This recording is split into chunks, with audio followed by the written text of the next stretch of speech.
या अय्युहल्लज़ीना आमनू कुतिबा अलैकुमुस्सियामु कमा कुतिबा अलल्लज़ीना मिन क़ब्लिकुम लअल्लकुम तत्तक़ून।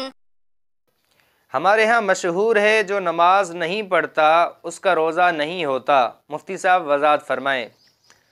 मोहतरम देखें, ये बहुत सारी जगहों पर बात मशहूर है कि जो शख्स रोज़ा रखता है नमाज नहीं पढ़ता उसका रोज़ा नहीं होता, लेकिन हकीकत ऐसी नहीं है।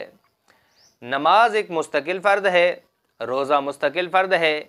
अगर कोई शख्स नमाज नहीं पढ़ता तो नमाज के फ़र्ज़ के छोड़ने की वजह से गुनहगार तो होगा, लेकिन रोज़े पर कोई असर नहीं पड़ेगा। इसी तरह कोई नमाज पढ़ता है, रोज़ा नहीं रखता, तो अब रोज़ा ना रखने की वजह से उसकी नमाज पे कोई असर नहीं पड़ेगा, रोज़ा ना रखने की वजह से गुनहगार होगा।